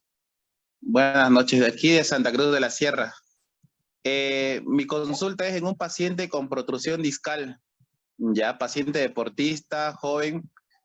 Lo que quiero saber, en prevención de una hernia discal, si el tratamiento que puede hacer, o sea, se puede basar en algunos suplementos como sulfato de glucosamina, condroitina o colágeno, para evitar lo que es la hernia discal, ya que el paciente ya hace sus estiramientos, todo, y postura ya está corregido, pero lo que quiere es evitar que se forme lo que es o se produzca la hernia. Bueno, tú vas a evitar que esa protrusión llegue a una hernia, básicamente con lo que les he explicado. Ejercicios, mantenerte en tu peso ideal, no levantes cosas pesadas. No existe otro tratamiento para evitar eso. El sulfato de condroitinsulfato, colágeno o sonoterapia, la realidad es que no sirve. Simplemente te tienes que cuidar de esa forma primera que te dije. Y todo lo demás no sirve. Si no, imagínate, todos tendríamos columnas nuevas, ni nadie tuviera hernias de disco. Muchas gracias, doctor, y un saludo también a Robert que se conecta con nosotros desde Santa Cruz de la Sierra. Doctor, ahora sí nos trasladamos de manera virtual a nuestra sala de Zoom número 2. Carmen Ojeda tiene una pregunta para usted y nos dice, doctor, ¿cómo prevenir problemas de la columna desde el nacimiento de un niño? Bueno, desde el nacimiento, el diagnóstico que se va a realizar de escoliosis básicamente va a pasar por el médico pediatra, ¿no? El médico pediatra le va a realizar, el primer control siempre va con una radiografía, el examen físico, si vemos alguna asimetría en la espalda del paciente, bueno, es altamente sugestivo de que tenga alguna escoliosis. Frente a eso, bueno, hay que visitar a un médico especialista en columna vertebral. Esa es la forma de evitar, ¿no? Existen escoliosis congénitas que lastimosamente no hay nada que hacer, pero bueno, se puede evitar a que esto progrese, a que empeore, ¿no? Haciendo un tratamiento así. Muchas gracias, doctor. Continuamos, por favor. Terra también nos dice desde nuestra sala de Zoom número 2. Buenas noches, doctor. ¿Para las escoliosis es oportuna la fisioterapia? La fisioterapia sirve para cuando el paciente con escoliosis tiene algún problema de dolor, ¿no? Básicamente está enfocado en la RPG, el tratamiento. La RPG es un tipo de fisioterapia que consiste en hacer ejercicios espinales. Mientras más musculatura tengamos en la espalda, nuestra columna va a trabajar y va a estar mejor. No significa que los ejercicios, la RPG, la rehabilitación, la kinesiología, nos curen de una escoliosis. Simplemente ayuda a que tengamos una columna más firme, buena, pero no revierte con eso. Muchas gracias, doctor, por esta recomendación. Continuamos, por favor, y nos trasladamos ahora hasta nuestra página de Facebook. Ruth Apaza nos dice, buenas noches, doctor. Mi persona sufre de dolor a nivel de la cintura y lo más raro es que me duele a partir de horas de la noche. ¿Qué podrá ser, doctor, esta afección? Si es un dolor ya en forma crónica, molesta, que viene provocando demasiado dolor, lo más ideal ya es practicarte unas radiografías de columna lumbar, frente de perfil, y con eso ya nos va a orientar hacia un diagnóstico y también a un tratamiento. Muchas gracias. Probablemente tengas algún problema en la columna lumbar. Muchas gracias, doctor. Por favor, a tomar en cuenta las recomendaciones de nuestro invitado del día de hoy, el doctor Franklin Ulloa. Y como él decía, es muy importante que podamos acudir a un especialista. En esta época podemos hacerlo de manera virtual o también de manera presencial, pero por favor no nos automediquemos y asistamos ante los primeros síntomas de cualquier tipo de dolor en nuestro cuerpo hacia los especialistas. Continuamos, por favor. Vamos a retornar, doctora, a sala de Zoom número 1 y vamos a pedir a todos los que quieran realizar su pregunta que puedan prender sus cámaras, ya que tenemos muchas preguntas y vamos a ir habilitando de acuerdo a este orden. Habilitamos, por favor, el micrófono de Ruth. Adelante, por favor, Ruth. Buenas noches. ¿Desde dónde nos acompaña? Ahí está, nuevamente, por favor, habilitamos el micrófono de Ruth. Ahí está, ahora sí. Buenas noches, Ruth. Bienvenida. ¿Desde dónde nos acompaña y cuál es su nombre Buenas completo? noches. Desde Cochabamba, doctor. Muy buena su charla. Doctor, una consulta. Pasa que a mí me han detectado también hernia de disco, pero bueno, es en baja porción, ¿no? Pero yo he ido a esto por el hecho de que también ha ido afectando mi columna y el problema ha sido que tengo problemas, me dice el doctor, de condromalacia patelar asociada con tendinitis crónica. Y la única solución es la fisioterapia. Estoy con fisioterapia, pero como verás recibo fuertes presiones de la fisioterapia, cosa que aún sigue yendo a fisioterapia 3. Ahora estoy empezando a ir menos tiempo. Tengo poca molestia en las caderas, la espalda obvio me molesta. 18, mi amor, 18. Sigue molestando la espalda, pero como le digo, a veces evito hacer un poco de esfuerzos. Y eso es lo que me dice. Y sí, sigo solamente con fisioterapia y un poco de reposo. Cuando empiezo a hacer más actividad, empieza a molestarme más. El hecho ha sido que he sentido todo esto es porque me han inyectado corticoides y eso me ha empeorado peor, tanto la espalda, la cadera y mis extremidades, porque yo estaba llegando al caso de ya no poder caminar. Todo esto se ha ido asociando con mi espalda. Y mi duda es, en cuanto a la espalda, he tenido siempre algunas molestias por el hecho de agacharme y aparte de creo que ha ido empeorando con esto de la cesárea que tuve con mis 2 hijos. Entonces ha hecho que eso, y solamente evito hacer algunos esfuerzos de agacharse, porque el dolor cuando empiezo a querer agacharme, empieza a molestar tanto con las caderas, como dice esa hernia, que es pequeña, me dice el doctor, y yo quería saber, esto puedo a manera de, como dice, puedo hacer algo estoy bien con mi rutina o puede empeorar con el tiempo, porque estoy tratando de cuidarme en sí. Esa sería mi pregunta. Bueno, por como me describes tu sintomatología, seguramente debes tener alguna hernia de disco que está comprimiendo algún nervio, por eso llegas a sentir dolor en las piernas. La condromalacia básicamente es un poco de desgaste, de artrosis también en la rodilla. Lo que te va a beneficiar y mucho es, bueno, como te decía, todas las medidas higiénico-dietéticas ayudan en la columna, los ejercicios, el cuidado de peso, no levantar cosas pesadas. Lastimosamente eso es una patología crónica, es decir, algo que está y va a estar, ¿no? Se te puede dar medicación, se puede hacer tratamiento mínimamente invasivo para que estés sin dolor, como bloqueos. Y bueno, la forma más ideal de ayudarte es poder ver, ¿no?, esa resonancia magnética y así poder entender por qué tu dolor. Y según eso se te puede ofrecer ya sea un tratamiento conservador, mínimamente invasivo o por último algo quirúrgico. Si tu dolor es crónico, lo mejor es visitar a un especialista en columna vertebral. Muchas gracias, doctor, y un saludo también a Ruth que nos acompaña el día de hoy. Vamos a habilitar ahora el micrófono de Sonia Galia Tani. Por favor, a todas las personas que vayan a intervenir, les vamos a pedir a que sean más concretas porque tenemos muchas preguntas para nuestro invitado del día de hoy y ya estamos llegando al final de nuestra charla. Así que adelante, por favor, Sonia Tani. ¿Desde dónde se conecta? Buenas noches. Buenas noches desde La Paz. Tengo una amiga de 53 años que tiene displasia. Me dijo que le iban a operar dentro de 2 años, a sus 55 años. Pero ayer me dijo que le duele los muslos y se le enfrían mucho y le da como hormigueo.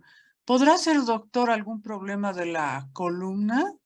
¿Será que tiene que ir a un especialista específico a raíz de la enfermedad que ella tiene? La displasia en las caderas va a provocar que el paciente camine mal. Y si el paciente camina mal por mucho tiempo, lastimosamente va a influir en lo que son las rodillas y la columna lumbar. Si ella tiene dolor en la zona lumbar, que se le irradia los músculos, a los muslos y siente parestesias, hormigueos, sensibilidad diferente, sí, probablemente tenga algún proceso, algunos discos lastimados en la columna lumbar. Frente a eso, si el dolor es crónico, sí, hay que visitar a un médico especialista en columna vertebral o un traumatólogo especialista en columna. Muchas gracias, doctor, y un saludo a todos los que nos acompañan desde la ciudad de La Paz. Continuamos, por favor, con las últimas consultas. Habilitamos el micrófono de Marcia. Adelante, por favor, Marcia. Buenas noches. ¿Desde dónde se conecta y cuál es su nombre completo, por favor? Buenas noches. De la ciudad de Cochabamba. Mi nombre es Marcia Vázquez. Quería consultar, por favor, mi hija tiene escoliosis cervicolumbar y quería, por favor, decirle que, doctor, si mi duda es más grande es cuando ella, cuando ya sea madre, pueda acceder o pueda estar esa etapa de ser mamá, porque ese es su miedo ella, ¿no? De un día llegar a ser mamá y no poder realizar los sueños de mamá. El tratamiento de la escoliosis mucho depende del grado de curvatura y de la edad del paciente, ¿no? ¿Qué edad tiene su hija ahora?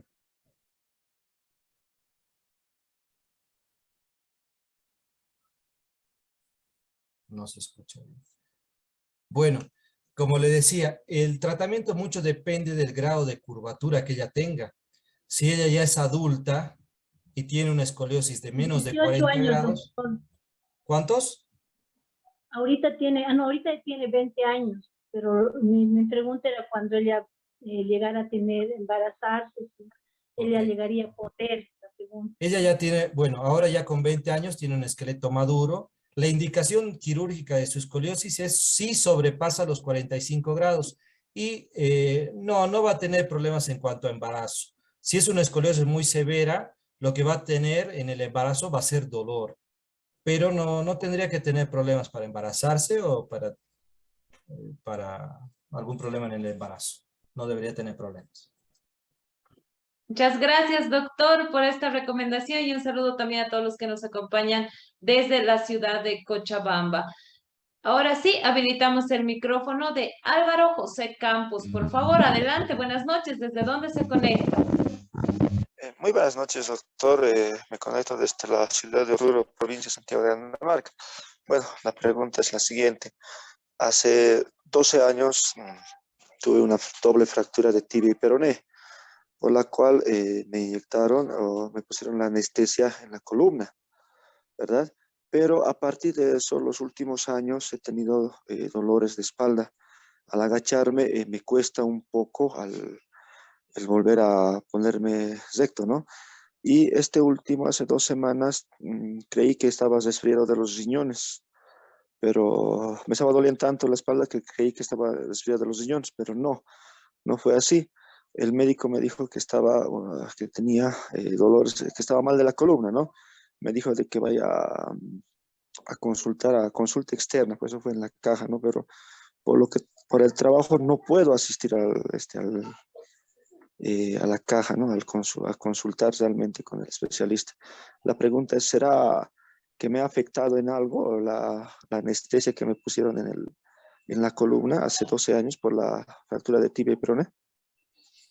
Bueno, es otra pregunta muy frecuente que nos hacen. La realidad es que la anestesia peridural no va a provocar problemas en la columna.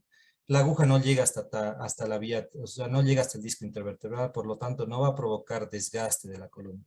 Tal vez asocias el hecho de que te hayan pinchado la columna y bueno, como estás más susceptible, sientes mucho más el dolor. Lo ideal es que te controles, sí, con un médico especialista, hacerte los estudios, las radiografías, si el dolor ya es demasiado crónico, hacerte la tomografía y la resonancia magnética. Pero no afecta la peridural. Muchas gracias, doctor, por esta aclaración y un saludo también a José y a todos los que se conectan desde la ciudad de Oruro. Doctor, tenemos una pregunta muy importante que nos llega desde nuestra página de Facebook. Carolina Natalia Claro Solís nos dice, ¿las personas tienen una predisposición genética a desarrollar la escoliosis o el desarrollo de esta afección tiende a ser más por el estilo de vida de las personas? No, la mayor frecuencia sí ya tienen una predisposición genética. Existen enfermedades genéticamente que aparecen, bueno, que van a provocar escoliosis, como la neurofibromatosis, los síndromes Marfan. Sí, ya uno, la realidad es que nace teniendo una predisposición genética. Ahora, muy poquitas patologías van a provocar escoliosis, por ejemplo, las escoliosis antálgicas, las que se van a provocar por hernias de disco, ¿no? Pero resuelto la hernia de disco, la escoliosis vuelve a su posición normal. Ahora, si el paciente está mucho tiempo con una hernia de disco que le provoca demasiado dolor, esa escoliosis se va estructurando y a la larga sí se va, el paciente, aunque operado, va a tener una escoliosis. Pero son menos casos, ¿no? Muchas gracias, doctor, por esta aclaración y esta información tan importante que nos brinda el día de hoy. Continuamos con las últimas dos preguntas, por favor. Vamos a habilitar el micrófono de Nelva Carolina Bravo Arias. Buenas noches, Nelva. ¿Desde dónde se conecta? Bienvenida. Buenas noches, muchas gracias. ¿Me escuchan? Sí, claro. Buenas noches. Gracias, doctor Franklin. Gracias por la ponencia, muy interesante. Efectivamente, tengo una pregunta. Tengo mi hijo que tiene hernia cervical bastante severa, doctor. En diferentes consultas con neurocirujanos le recomendaron no hacerse la cirugía. Entonces está con una medicación que, digamos, pese a ser bastante fuertecita, pues está soportando el dolor, era muy intenso y bastante, me calmó, digamos, el dolor, está llevando una vida relativamente normal. No obstante que continúa con la pierna de vez en cuando se le está adormeciendo y demás. Doctor, necesariamente tiene que ser la cirugía porque verdaderamente sí está comprometido. Salió en el examen de, mencionaba, ay doctor, perdón. ¿Resonancia? La resonancia, efectivamente. Entonces, necesariamente si ha de ser una cirugía o hay algún otro tratamiento que no requiera esto, porque mi hijo es joven, es deportista, efectivamente se descuidó bastante tiempo, cayó por mucho tiempo el dolor que sentía, seguía yendo al gimnasio y demás. Eso es cuanto quisiera saber, doctor, por favor, muchas gracias. Bueno, la única indicación para operar una hernia de disco cervical es cuando el paciente en la resonancia magnética se ve lesión medular, se llama mielopatía. Frente a eso, no hay otra salida que la quirúrgica. La otra indicación para operar a pacientes, bueno, si el paciente está tomando en forma crónica medicación, si el paciente vive tomando medicación, analgésicos antiinflamatorios, corticoides y demás, lo mejor es operar. ¿Por qué? Porque la toma crónica de estos medicamentos van a afectar a los riñones. Una insuficiencia renal, una insuficiencia hepática, es un daño mucho mayor que tener una hernia de disco cervical. La realidad es que las hernias de disco cervical, si el paciente está con mucha sintomatología, mucho dolor, lo más conveniente es operarse, ¿no? Y es una cirugía, la realidad que obviamente muchos se asustan por el lugar, pero por la zona cervical, pero es una cirugía que anda muy bien. No es una columna, no es un sector donde tiene alta demanda de peso, no es como una columna lumbar. La cervical carga los 7 kilos de la cabeza y nada más. O sea que una cirugía bien reglada, con los pasos bien específicos, no tuviera por qué tener miedo, digamos. Muchas gracias, doctor. Vamos con la última consulta, por favor. Y habilitamos el micrófono de Vivian Melanie Cores. Adelante, por favor, Vivian. Buenas noches. ¿Cuál es su consulta y desde dónde nos acompaña? Buenas noches, ¿me escuchan? Sí, buenas noches. Sí, te escuchamos. Gracias. Yo soy de La Paz. Mi consulta era que yo cuando tenía 16 años, le tenía a mi hija por cesárea y a partir de ahí me duele la espalda, más o menos por la región lumbar. O sea, desde ahí no puedo agacharme bien, no puedo hacer ejercicio bien. Quisiera saber por qué vendría a ser. Bueno, es otra pregunta frecuente en los pacientes que tienen hijos, ¿no?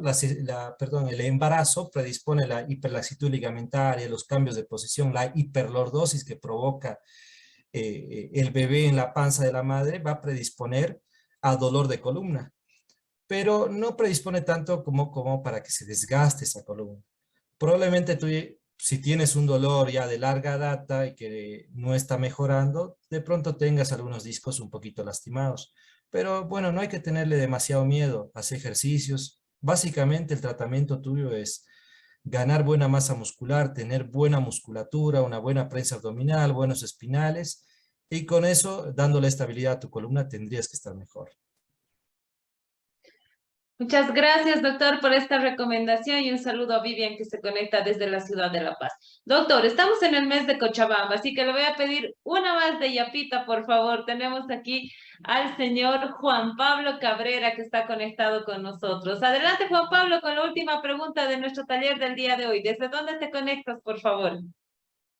Buenas noches, me comunico del municipio de Las Carreras. Mi nombre es Juan Pablo Cabrera, muy lindo las capacitaciones que organiza. Yo quería hacer una pregunta puntual, ¿no? Tengo 3 hernias de disco que me, ¿cómo se dice? Que me detectaron, ¿no? Me hicieron un bloqueo, pero pasó ya mucho tiempo, ya estoy ya casi 4 meses más o menos. Y de nuevo me empezaba a doler la espalda, pero solamente así en las noches, cuando estoy echado o durmiendo, me viene así un dolor y es insoportable. A veces tengo que levantarme o poner una almohada en la espalda para poder llegar a un descanso. Entonces quería preguntar, digamos, ¿cuál sería, digamos, la afección o alguna postura o algo que me está afectando, ¿no? Eso sería todo. Básicamente lo que más daño y dolor te va a provocar es que no estés en tu peso ideal, que estés levantando cosas demasiado pesadas y que no hagas ejercicio. Eso es lo que te va a provocar dolor ya en una columna con cierto grado de desgaste. Existen diferentes tipos de bloqueo, ¿no? Se pueden hacer ahí en consultorio, que son las infiltraciones nada más, que no es algo que te vaya a sacar demasiado dolor. La forma ideal de hacerte los bloqueos son en tomografía o en quirófano con radioscopía. Esos son los bloqueos que son más indicados en los pacientes que tienen hernias. Pero te tienes que cuidar de esa forma, bajar de peso, hacer ejercicio y no levantar cosas pesadas. Así vas a evitar que esa columna te provoque dolor. Muchas gracias, doctor, y un saludo también a Juan Pablo que se conecta desde el municipio de Carreras. Un fuerte abrazo y gracias por estar conectado con nosotros. Bueno, doctor, ya hemos llegado a la parte final de nuestro taller. Le agradezco por haber respondido tantas preguntas, por esta gran explicación que nos ha dado en este taller sobre lo que son las lesiones en la columna vertebral. A nombre de todas las personas que se han conectado con nosotros, que somos más de 3,000 inscritos en nuestro taller, quiero agradecerle y pedirle, por favor, sus últimas recomendaciones y sus palabras de despedida.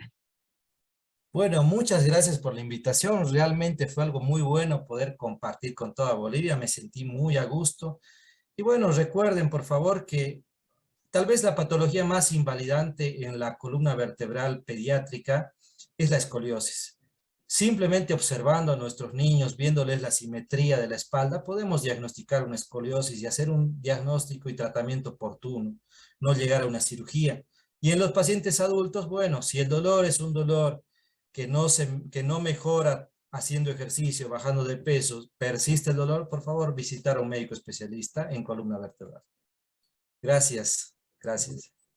Muchísimas gracias a usted. Agradecemos a nuestro invitado de lujo que hemos tenido el día de hoy, el doctor Franklin Ulloa, que nos ha acompañado para darnos esta tremenda exposición, responder la mayoría de las preguntas que teníamos en nuestras diferentes salas. Doctor, lo esperamos muy pronto para seguir conversando sobre este tema de la columna vertebral y también otros temas que estamos seguros que es de mucho interés de la población en general. Esta es una plataforma virtual gratuita que está a disposición de la población en general y con médicos especialistas como usted solidarios, que de manera voluntaria nos acompañan en los diferentes talleres, es que estamos pudiendo llegar a la mayor cantidad de población, y no solo en nuestro país, sino también estamos trascendiendo fronteras, llevando esta información tan importante para cuidar nuestra salud y así tener una mejor calidad de vida. Le agradecemos mucho por haber aceptado nuestra invitación y lo esperamos muy pronto para seguir conversando sobre los temas de cuidado de la salud. Así que muchísimas gracias, pero le vamos a robar unos minutitos más, por favor, para que nos pueda acompañar. Estamos llegando ya a la parte final de nuestro taller.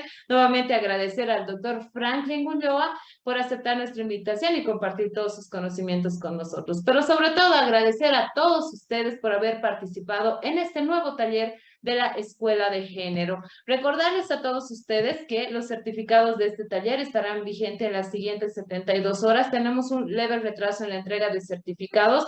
Les vamos a pedir que por favor tengan un poquito de paciencia. Recordarles a todos ustedes que nuestros certificados de participación que son enviados de manera virtual son totalmente gratuitos para que ustedes también lo puedan obtener y no se olviden seguir los pasos para el registro en cada uno de los talleres.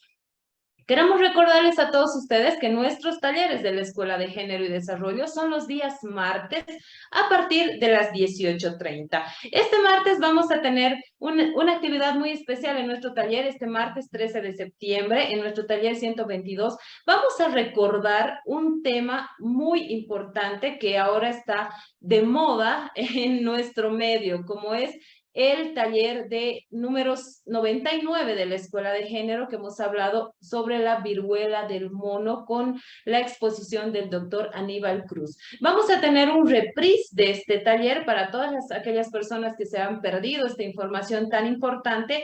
Vamos a tener el reprise de nuestro taller número 99 de la viruela del mono. Lamentablemente el 13 de septiembre estamos con actividades acá en Cochabamba, así que va a ser muy complicado poder acompañarlos. Sin embargo, creemos que replicar esta información acerca de esta enfermedad que está quejando al mundo nuevamente, como es la viruela del mono, es importante que todos ustedes conozcan esta información que se nos brindó hace un par de meses con la presencia del doctor Aníbal Cruz. Así que todos los que quieran volver a ver el taller 99 de la Escuela de Género, y referente a este tema de la viruela del mono, van a poder conectarse, como es de manera habitual, este 13 de septiembre a partir de las 18:30. Así que están cordialmente invitados a acompañarnos en este taller número 112.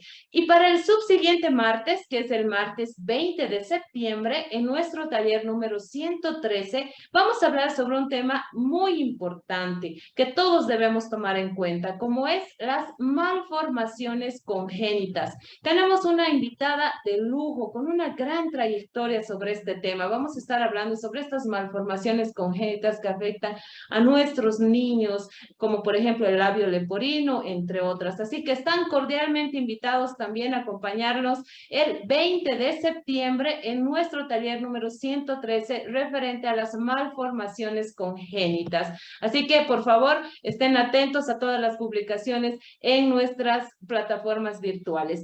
También les queremos invitar a todos a que puedan suscribirse en nuestra página web www.escueladegénero.org. Ahí en su pantalla ustedes pueden ver nuestra página web, donde tenemos mucha información importante para todos ustedes, así que suscríbanse por favor y sean parte de esta gran plataforma virtual también que tenemos a disposición de todos ustedes. Por otro lado, también tenemos nuestras redes sociales habilitadas para todos ustedes. Ahí está nuestra página de Facebook, Escuela de Género y Desarrollo. Ahí estamos con la transmisión en vivo y las recomendaciones que nos dejan los diferentes especialistas. Y también ustedes van a poder encontrar información de nuestros invitados. Por ejemplo, en un par de horas ustedes van a poder encontrar también los contactos de nuestro invitado del día de hoy, el doctor Franklin Ulloa, para que también ustedes ya de manera privada puedan tener y agendar una cita con él. Así que tenemos mucha información para ustedes. De la misma manera estamos habilitando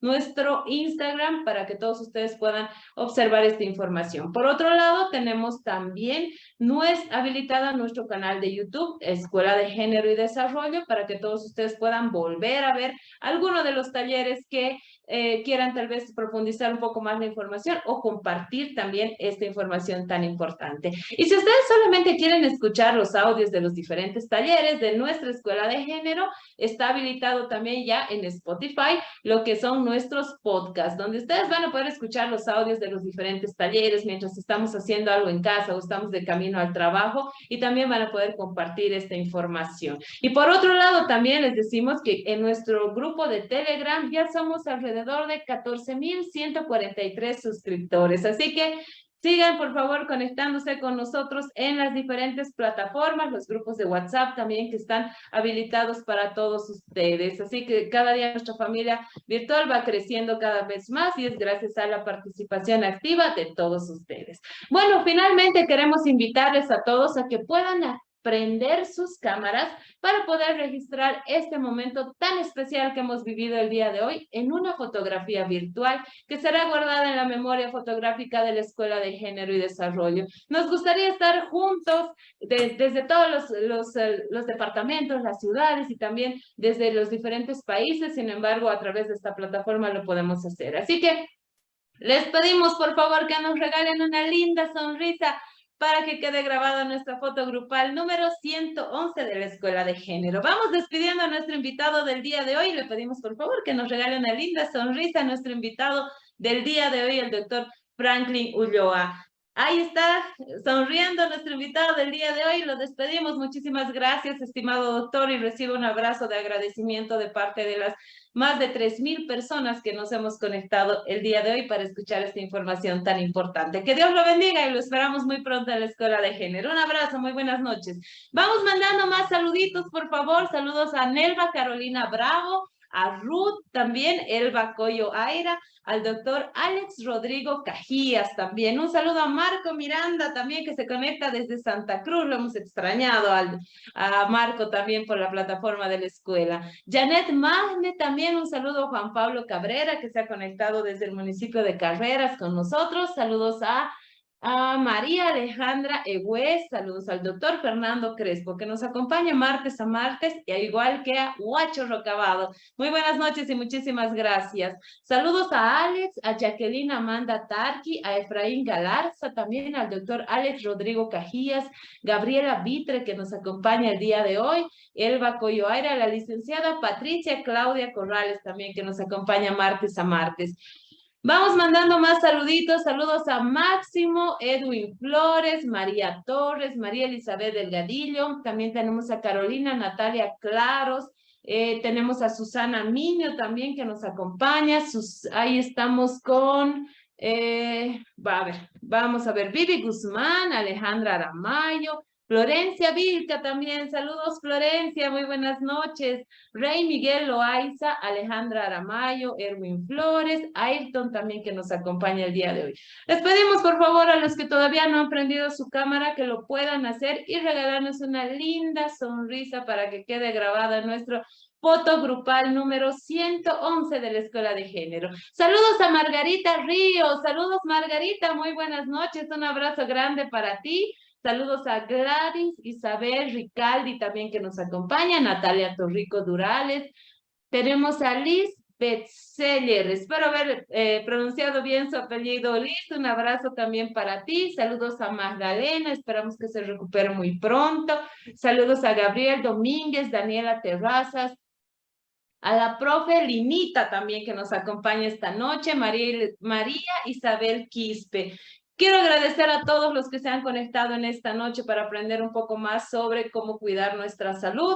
Recordarles a todos ustedes que este martes 13 vamos a tener un reprise, vamos a poner nuevamente la grabación del taller de la viruela del mono, que ha sido una exposición del doctor Aníbal Cruz en nuestra Escuela de Género. Así que es importante que nos podamos informar sobre esta enfermedad que está aquejando al mundo también, así que los esperamos conectados este martes 13 para que podamos volver a ver este taller número 99 de la Escuela de Género. Y el martes 20 vamos a estar hablando de las enfermedades congénitas, como por ejemplo el labio leporino, con una especialista también también en el tema. Así que ya tienen una agenda programada de los martes a partir de las 18:30 con la Escuela de Género. Quiero agradecerles por estar conectados con nosotros. Mi nombre es Daniela Cabrera Guillén, soy la directora de la Escuela de Género y conmigo nos reencontramos el martes 20 de septiembre. Un abrazo a todos, por favor, mantengamos las medidas de bioseguridad, acudamos a los puntos de vacunación